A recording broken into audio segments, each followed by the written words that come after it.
Hi everyone, welcome to MR Learning Circle. I hope everyone is fit and fine and doing good in their lives. So this is the 14th lecture of our MCQ series of microbiology, and in today's lecture we are going to cover the topic related to microbial growth part 3. And I hope you all have watched the previous videos, and if not then you can get the playlist here and you can watch them. That would be really beneficial for your upcoming GATE examination. And the query related with the multiple select questions. So see, making the video on them would require a lot of time. So I have uploaded the PDF regarding your multiple select questions, and there are questions from every topic of your microbiology section. So you can go get the PDF. To get the PDF, you have the link in the description box. For more detail or to know how your PDF would be, you can check the sample, and that is provided on the Telegram channel. Link of the Telegram channel is also mentioned in the description box. So just search MR Learning Circle on Telegram, you can get there, and you can get the PDF also, and you can get the sample of the PDF. Okay, so I hope that PDF would help you all for your upcoming exam. And to get the PDF of your microbiology notes and the MCQ, you also have that link in the description box below. You can get them from directly from us, or you can get it from Amazon Kindle also. So now let's move towards our lecture, the effects of environmental factors on bacterial growth. So this would be the first topic, and the second topic would be bacterial film and biofouling. So let's start with it. So the first question here is, temperature directly affects bacterial growth mainly by altering. Your options are A, cell wall permeability, B, enzyme activity and membrane fluidity, C, chromosomal replication rate only, D, peptidoglycan cross-linking. So the correct answer for this question is option B, enzyme activity and membrane fluidity. Now question 2.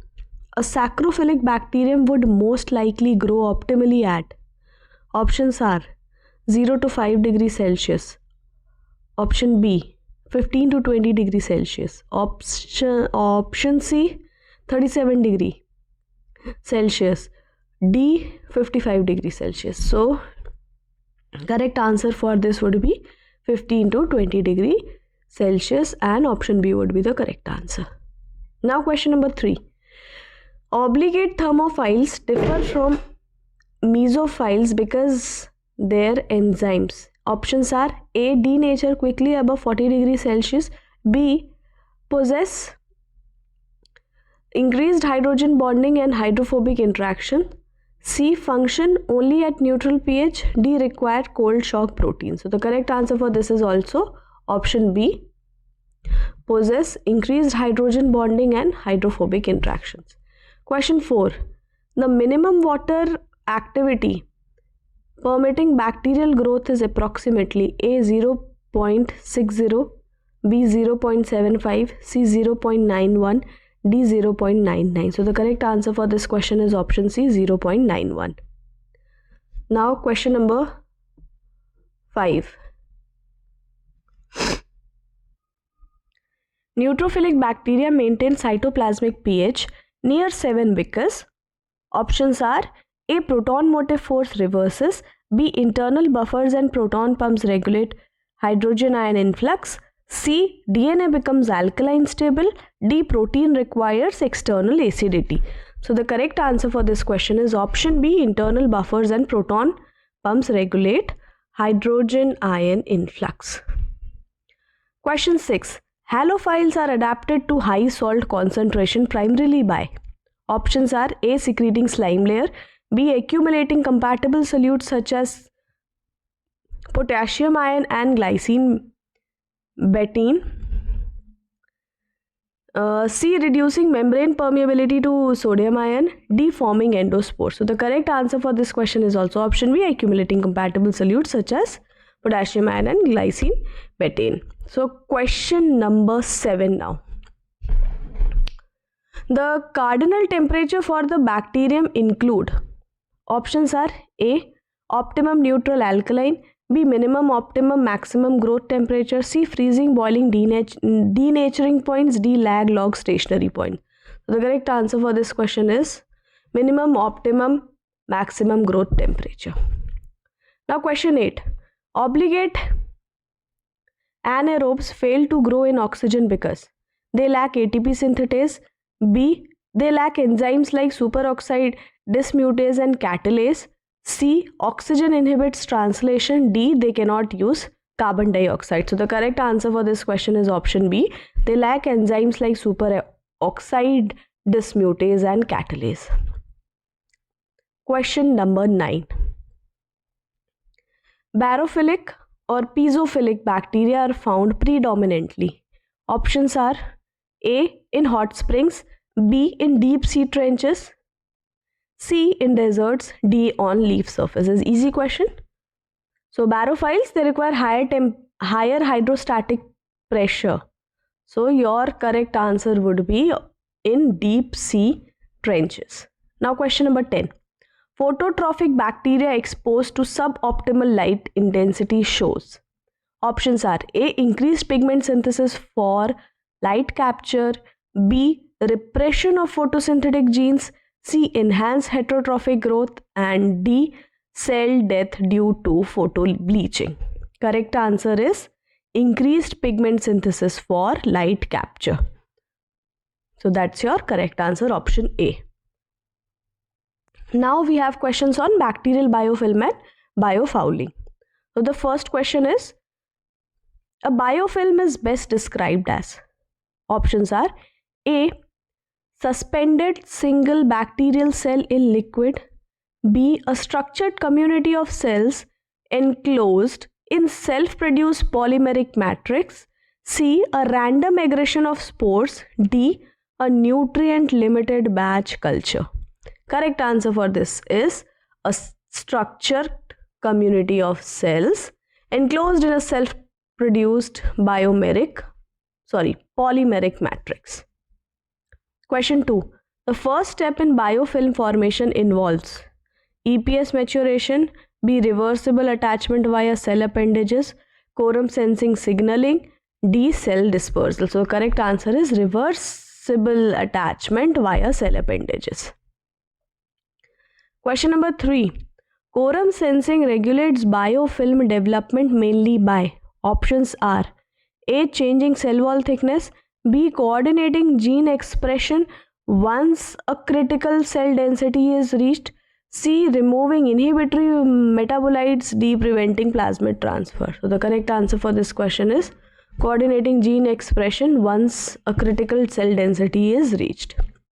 Question 4. The extracellular polymeric substance EPS of a biofilm primarily consists of. Options are A. Only lipids, B. Proteins, polysaccharide and nucleic acid, C. Peptidoglycans fragments only, and D. Pure cellulose. So the correct answer is proteins, polysaccharide and nucleic acid. Question number 5. A major advantage of biofilm growth for bacteria is A. Rapid motility, B. Enhanced susceptibility to antibiotics, C. Protection from environmental stress and host defense, D.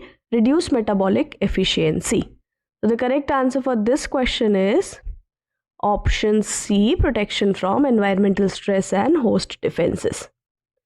Question number 6. Biofouling refers to. Options are A. Intentional use of biofilms in wastewater treatment, B. Undesirable accumulation of microorganism on industrial or aquatic surface, C. Genetic modification of bacteria for adhesion, D. Degradation of plastic by microbes. The correct answer for this question is undesirable accumulation of microorganism on industrial or aquatic surface. Question number 7. Which metal surface is most susceptible to microbially induced corrosion, that is MIC, in marine biofilms? Options are A. Stainless steel 316L, B. Aluminum alloy, C. Carbon, steel and iron, D. Titanium. So the correct answer for this question is option C. Carbon, steel and iron. Question 8. Effective prevention of biofouling in bioreactors commonly involve. Options are A. Increasing nutrient concentration. B. Application of surface coating or periodic cleaning. C. Use of thermophilic microbes. D. Reducing dissolved oxygen. Correct answer for this is application of surface coating or periodic cleaning. Question 9. Biofilm is medical device. Example catheters pose clinical problems mainly because A. They enhance host immunity. B. They are easily removed by antibiotics. C. Cell exhibit increased antibiotic tolerance and immune evasion. D. They prevent colonization by pathogens. So the correct answer for this question is option C. Cell exhibit increased antibiotic tolerance and immune evasion. Now question number 10. During the final stage of biofilm life cycle, bacteria, options are A. Stop growth completely. B. Disperse the planktonic cells. 2. Colonize new surfaces. C. Form spores exclusively. D. Convert to endosymbionts. Correct answer for this question is option B. Disperse as planktonic cells to colonize new surface. So that was all for this lecture. I hope you find this lecture beneficial and you may get benefited from all those questions. And if you like the video, if you have learned something from this video, do like, share and comment down below. Thank you for watching. Keep studying.